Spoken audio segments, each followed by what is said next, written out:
you turn down the lights?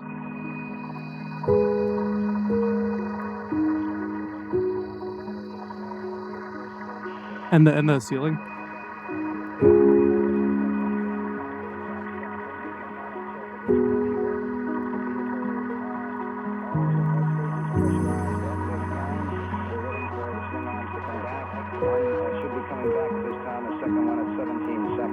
Tom Stafford reports they are go. We're coming up on the 20-second mark. T-minus 20 seconds and counting.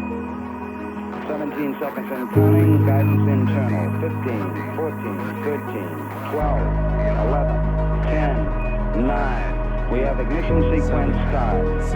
Engines on. 5, 4, 3, 2. All engines running. Tornado liftoff.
Hope 2025. How's everyone doing tonight?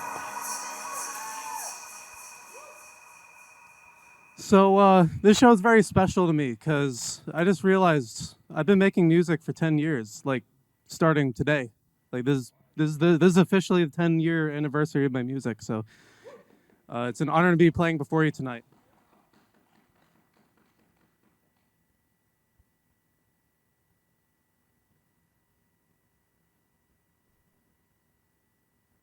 So this next song is called Go. I made this song the first day I got this instrument, and I was blown away because it only took me a half an hour. Enjoy.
Break my computer tonight.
Thank you.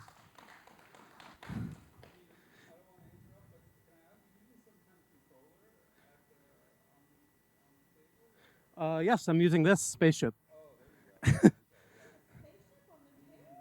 Yeah, so this is like a keyboard, a DJ controller, and a clip launcher, and an effects pedal, all in like one thing. Yeah, thanks. Stick around. I'm going to be giving a talk after about all this, and I'm going to teach some sound design. So, yeah, it's going to be fun.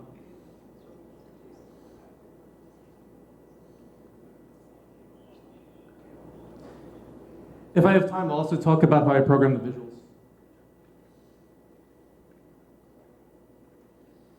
All right, this next song is called Static Signals.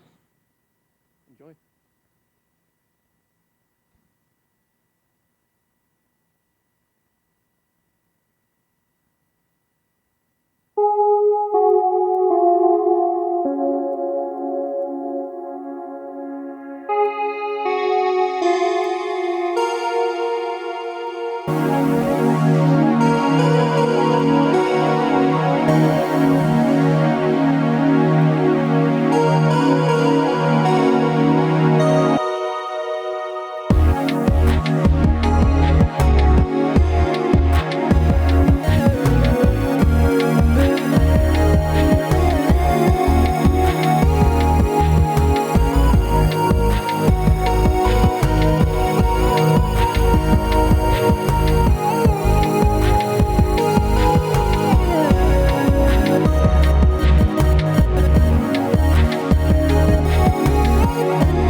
of static signals.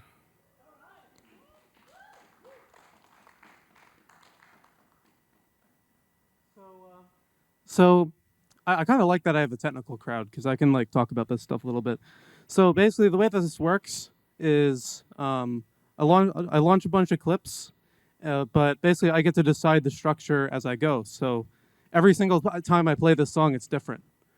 I like generative music. I also like human-computer interaction, and this kind of thing really fascinates me, and I'll talk about it more later.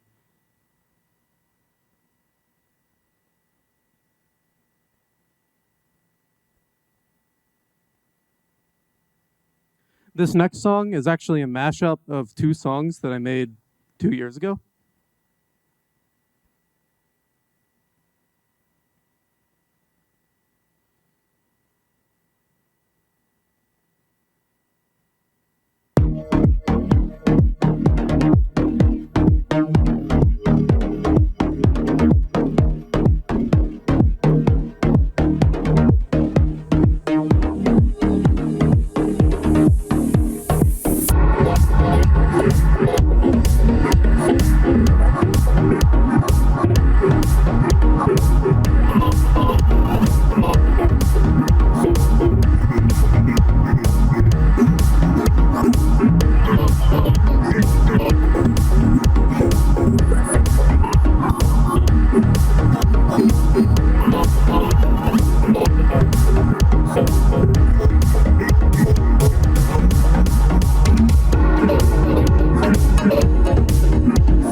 So I had the story behind this is I had two songs that I made a few years ago. Back in my, I used to make a lot of progressive house, as you can hear, and um, my music got a little repetitive. So I was like, okay, how do I solve this? Well, I'm just gonna like mash it up together in real time. And again, this is like very different than what I played at my last show. Um, so it's cool to be able to have a personalized version for everyone.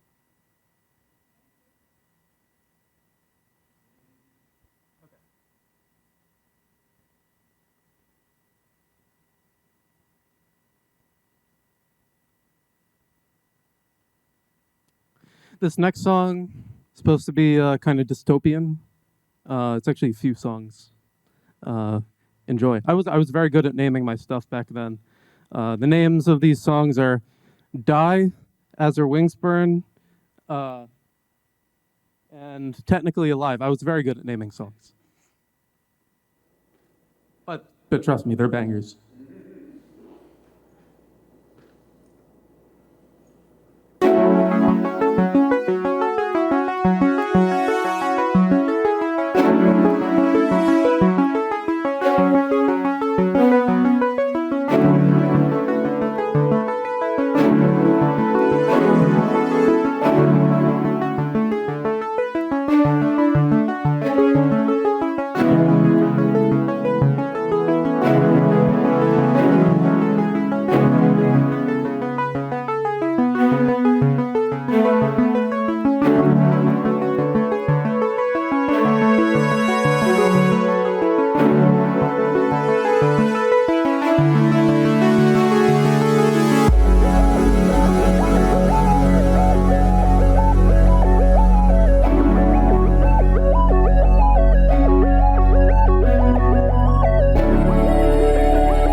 You thought it was over.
Thank you.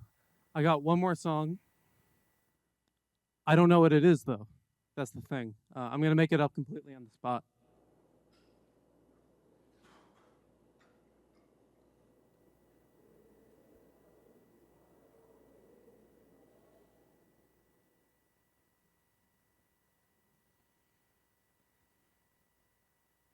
So those songs that I just played are special to me because that's when I started learning about structure and generative melody. Uh, Parts of those leads were actually procedurally made. You might notice that I'm like tapping on the board. That's because I'm giving control to like a sort of Eurorack emulation, and then I'm switching it back to my own playing when I want control.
I had no idea what I was going to do. That was just improv. Thank you.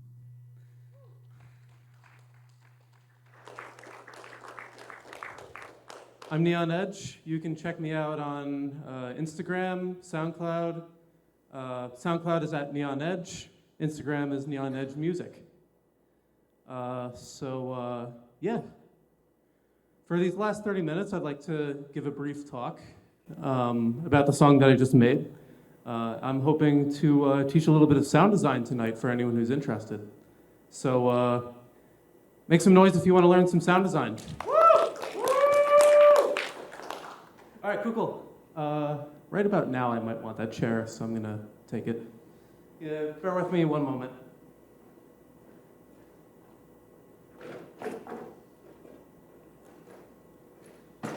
Because at Hope 2025, no show would be complete without a technical talk.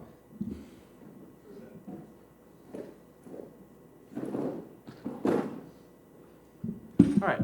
So let me just mirror my screen, take these visuals off, and yeah. Just gonna move this here. Okay. So let me just see if I can mirror the screen really quickly.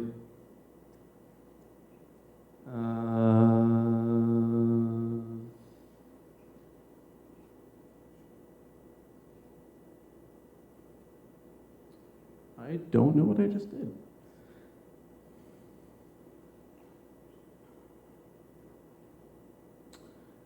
Just give me a second.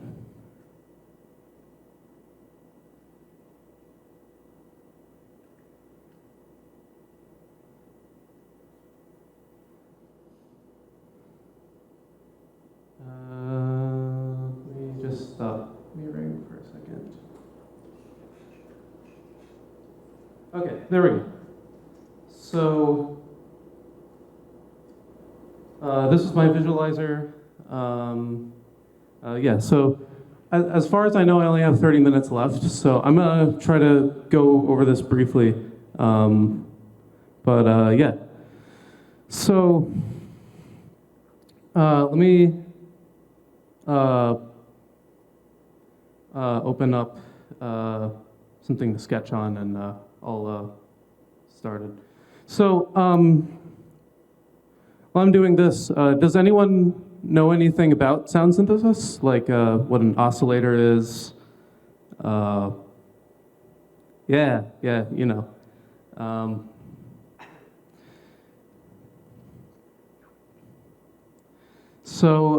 Yeah, if this is everyone's first time, great.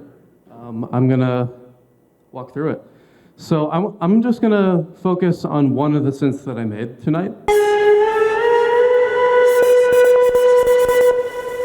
This lead. Just to categorize different types of sounds in electronic music, you have drums, so like a kick, a snare, a hat, open hat, and a bunch of other things. You have a pad which plays, for extended period of time. For those of you who are in the know, I'm doing a little bit of bit crushing, and sort of the novel thing about this pad is I use a little bit of vibrato and tune delay to get a little bit of a chorus effects, but not quite. But anyway, so about this lead. There's two different types of things you're going to encounter when you're doing sound design for music. There's sound sources, and then there's sound effects. Sound sources are something very raw. For example, I'll pull up the default setting for the synth that I use, which is called wavetable. Can everyone? No, you can't. So I have to bring the window up to the middle so that we can see the bottom. Thank you. So this is a synth called wavetable. Basically, when you have an oscillator playing sound, An oscillator basically takes this wave and it repeats it as a pressure differential in air over and over and over and over. And when you do that, it creates a sound. If I were to go really low and play something, you'd hear that it doesn't sound like a pitch. It sounds like rhythm. And as you go higher,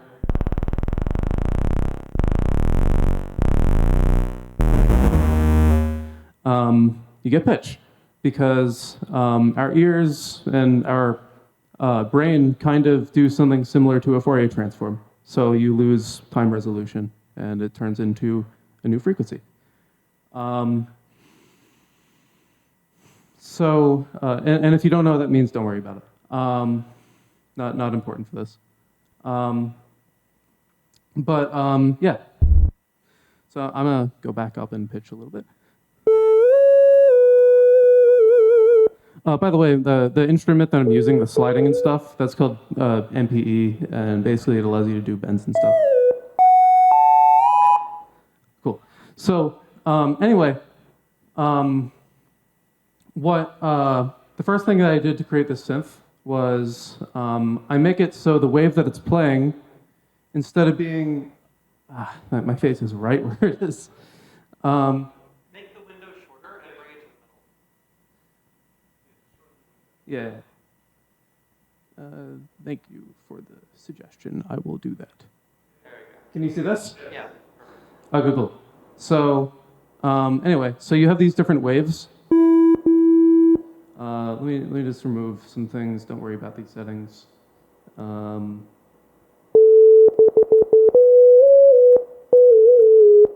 of sounds like that test tone from earlier. Basically, this is what a sine wave looks like, so like the trigonometric function.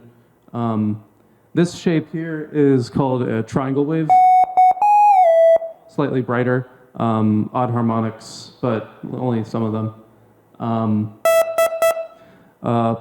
This is a saw wave, all harmonics. Oh, what I mean by harmonic is basically I'm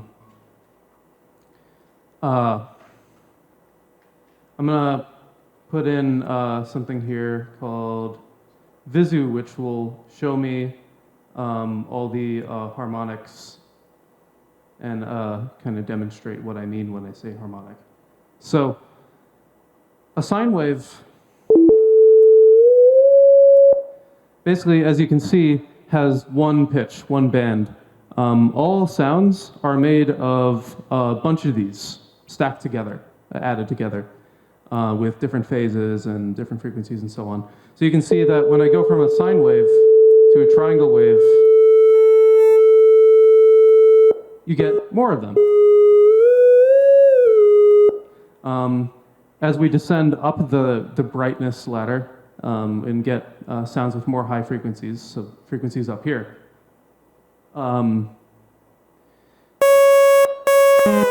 sorry about your ears. Not really.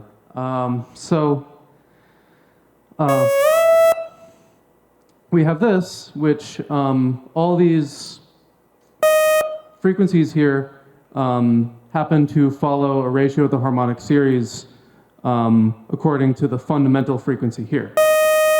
Fundamental frequency being this. Try showing in linear mode instead of logarithmic.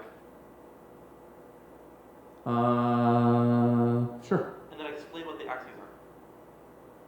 So the axes are the different frequencies in hertz.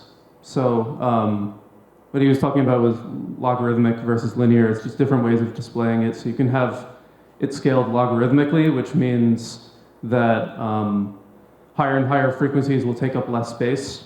Or you can have it in linear, which basically means that 100 to 200 hertz will be the same amount of space apart as 200 to 300, which is not how we hear sound. We hear sound logarithmically. So when you have a pitch, for example, 2600 hertz, like I was playing earlier, to get an octave above that, so an octave is basically, you have this, and an octave above that is, get the idea. So every single octave you can get by multiplying the frequency in hertz by 2. So octaves are a power of 2.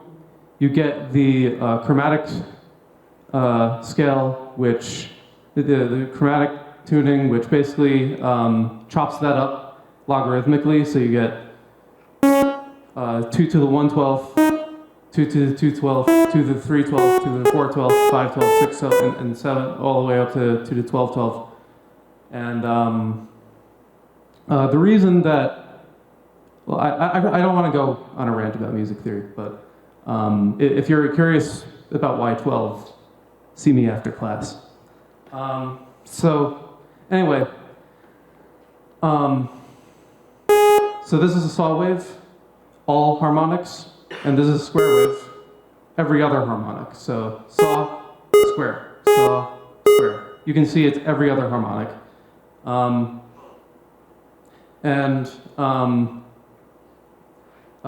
You could do Fourier analysis, but nah.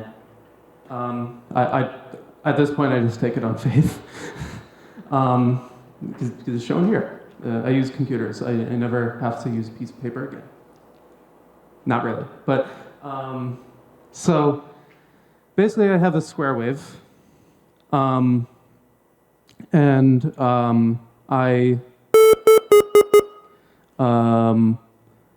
I use what's called a filter to filter out some of these frequencies selectively and keep the ones that I want. So this thing here, can you see that? Okay, cool. So this thing here is called a low-pass filter, because anything under this threshold here will be let pass through. And anything above this threshold will be attenuated, or basically removed. And there's this ramp here, which means that everything here will start to get quieter and quieter and quieter and quieter. Filters are a really interesting thing, and it's kind of a deep subject that you should really explore if you want to get into some weird sound design. There's like spectral stuff. I make a lot of plugins for myself in a language called Max that does a lot of spectral stuff, chops up this into bands, and then does stuff. So you can see that when I move this filter up, it chops off less of the frequencies, gets brighter, gets darker, gets brighter, darker. You can have resonance, which means that the filter actually increases some of the frequencies. So you can see this kind of contrast here, where it's actually making some of them brighter than they originally were. A low-pass filter, by the way, if you wanted to code one, it's really simple. Basically, it's just like a moving average. There's all types of different ones that you can do. You can do all sorts of convolutions and get some funky stuff. Pretty much most filters. So what I do is I modulate this filter cutoff according to how hard I'm pressing down on my, my instrument. Because the cool thing about my keyboard is that it has pressure sensitivity. So I can do stuff like that, kind of like you heard before. Okay, but it doesn't sound like a flute yet. This is the reference. So how do I get it to sound like that? Well, what I do next is I pay attention to this part of the synth.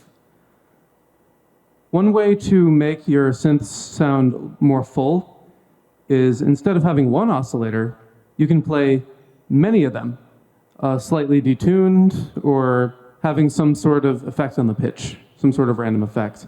And it kind of is inspired off of when you have a choir, even like a trained choir, no one sings like exactly the same pitch.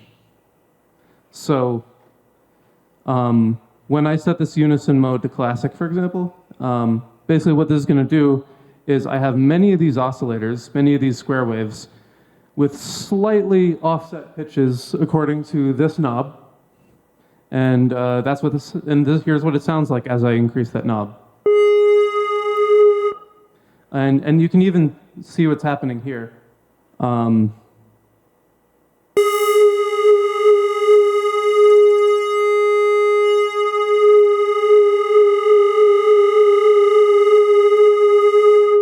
And that gets close to what we want. It gets this cool phasing effect where basically you can hear the kind of a little bit, where you get constructive and destructive interference between certain frequencies. And so some of them get cut out, some of them get louder, and you get sort of a phasing effect. And I don't want that. So what I do is instead of doing unison that way, I kind of like how I modulate this filter using some parameter. I modulate the pitch of each of these oscillators using random noise. And when you do that,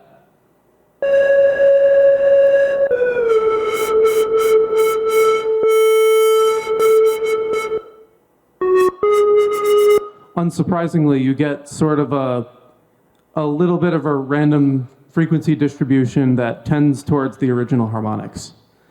But, you know, that's what actually happens with an instrument, right? Like when you blow into a flute, it has certain resonances, and those resonances get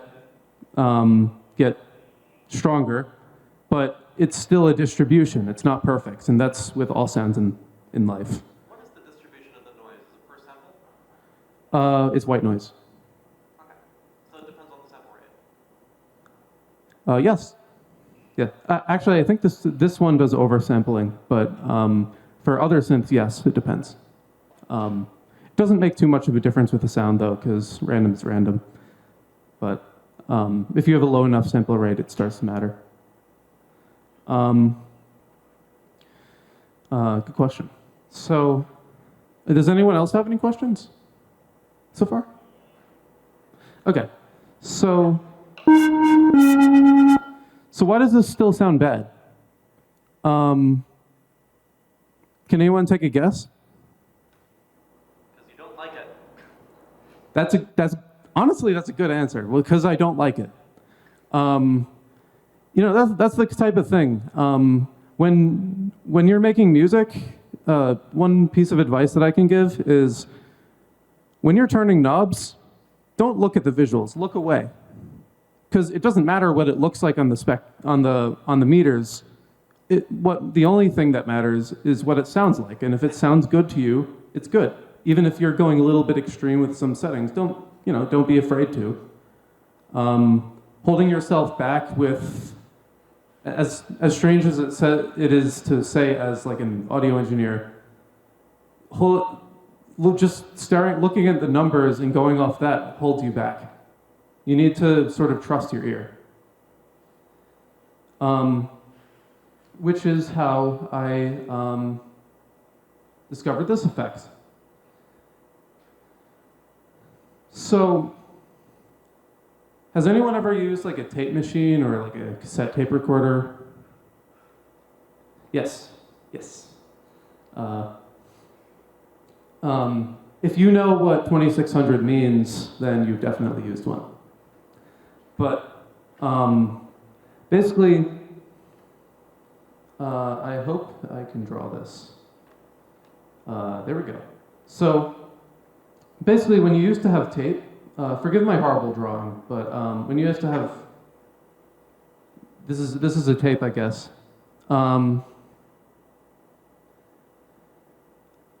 The perspective is all wrong. When you have tape,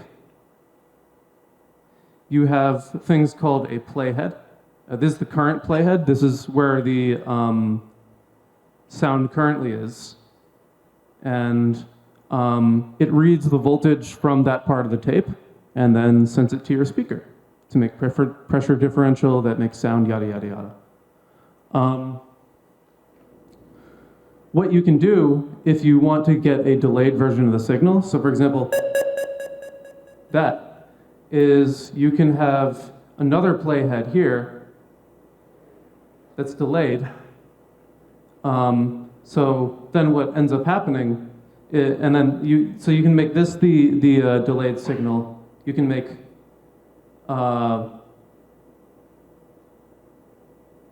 this one the current signal.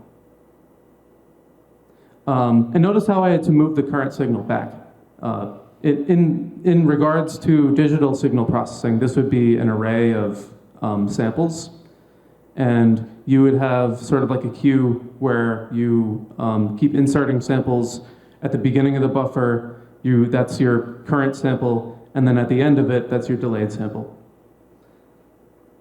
But that's essentially how you get a delay. And what that sounds like, I bet you're probably not even going to hear it, because I'm pretty sure that I'm the only one who knows when I'm pressing a button. But pay attention to my hand versus when the note actually plays.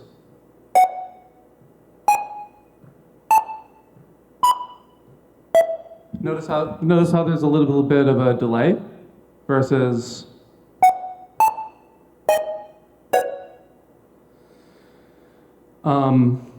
Now, what we can do with this is we can actually take the delayed signal and we can actually feed it back into itself. Maybe multiply it by some coefficient, like, I don't know, like multiply it by like 0.3. I know my handwriting is beautiful. You don't have to thank me.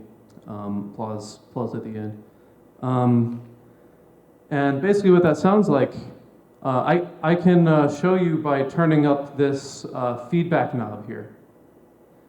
Because this basically is called feedback. And when I do that, get this. When the coefficient here is under 1, it's going to keep multiplying by 0.3 over and over and over and over and over, and it's going to get quieter and quieter and quieter and quieter.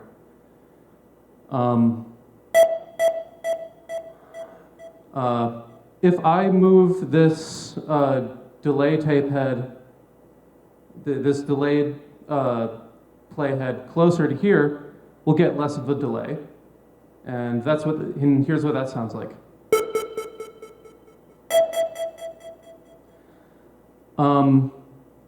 So the reason I'm showing you this is that if we add the original signal and the delayed signal together, you get an effect that you might hear from some songs.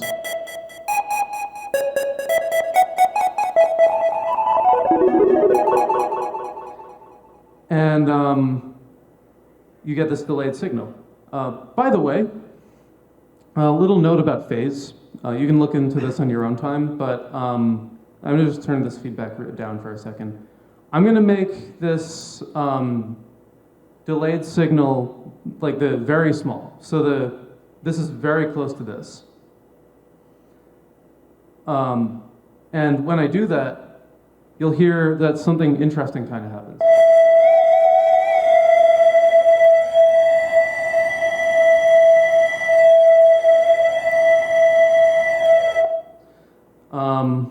I'm going to demonstrate that better with some white noise.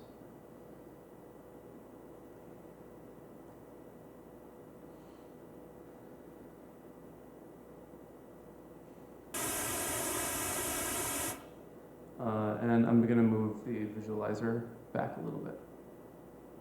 Don't worry about this. So this is just what white noise looks like. Basically, it's a distribution that covers every frequency.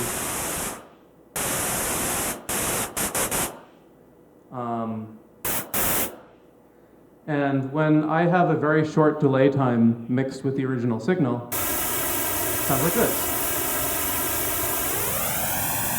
If I move it even closer,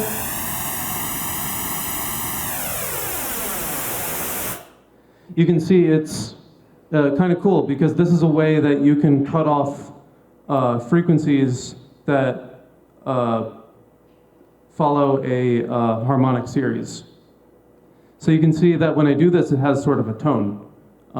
If I turn up the feedback, by the way, it starts to sound like a string.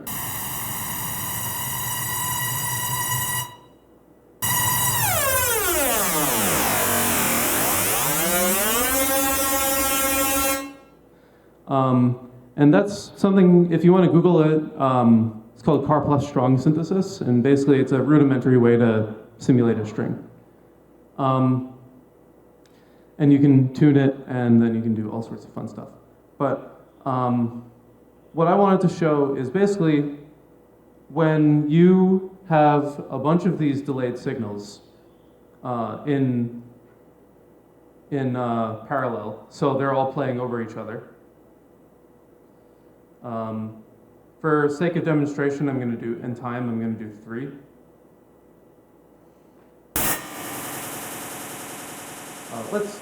Let's not do the white noise anymore. I think we're done with that. I'm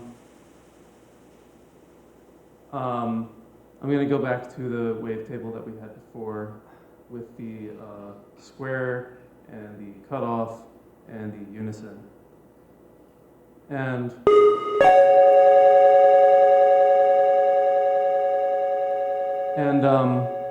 when you do that, it starts to sound a little bit, when you combine a lot of delays, it starts to sound a little bit more like reflections in a room. Like when, you know, when you're in like a parking garage and you clap and then you kind of hear it clap back. This is the basic idea of an effect called reverb. A lot of different companies like to do clever things with reverb on top of this, but the basic essence of reverb is lots and lots of delays. This is my favorite reverb. It's one of my favorites. It's called ROM. And you can hear that it sort of like makes the sound echo out. So this is no reverb. This is all reverb.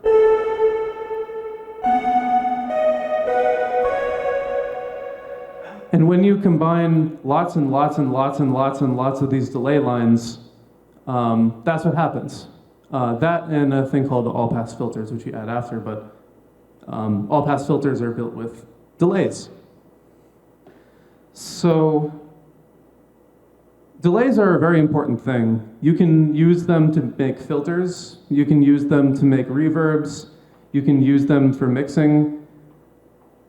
They're very foundational, and I like to play with them to get some cool stuff. Are there any questions? Yeah. When we have stuff like reverb at our disposal, is there still a time to kind of use delay in like a short delay in that fashion? Is there a benefit to doing that? So is there a point in using delay when you have reverb plugin?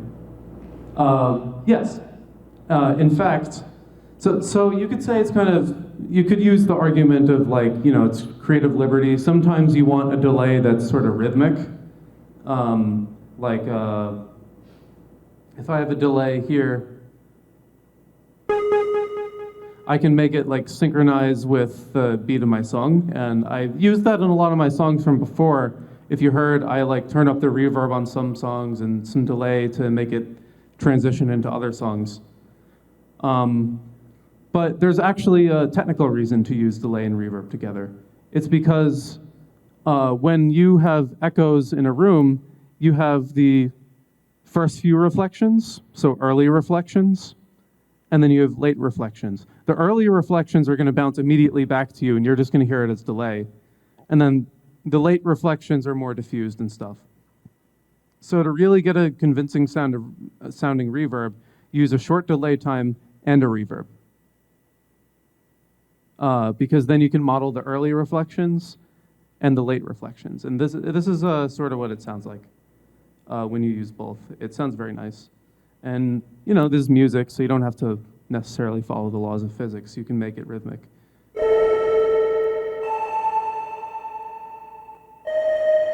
Add the delay before the reverb.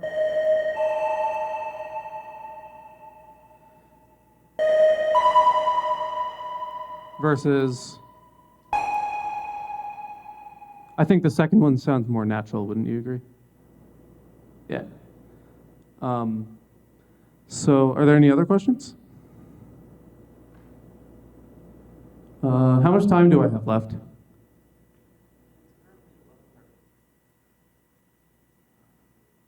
I'd love to continue talking. I mean, I can talk about this all night, but I just want to know, like legitimately, I can keep going. 5 minutes? Okay. So that's reverb, that's delay. I was showing you a cool thing, modulation earlier. That's basically how I made my lead, but something cool that I want to leave you on. Remember I was talking about how rhythm can turn into pitch? Pitch can also turn into other pitch. What I mean by this is, let's say you have a pitch. We have a sine wave again. And then we modulate that pitch with another pitch. You can hear it has like sort of a vibrato. If I turn up this vibrato really high, that vibrato rhythm also turns into a pitch. So we're turning a pitch into another pitch. So what happens?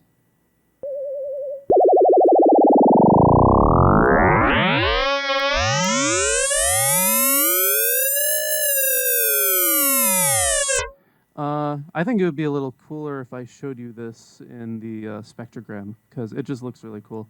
And this is what I'm going to leave you with. I'll be available to answer questions and stuff after if you want. So this is sort of what it looks like.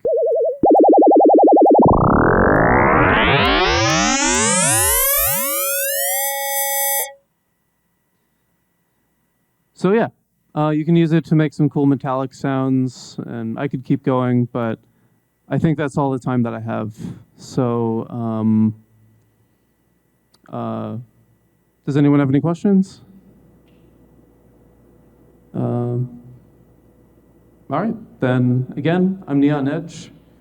You can find my SoundCloud here. And yeah, thanks for having me.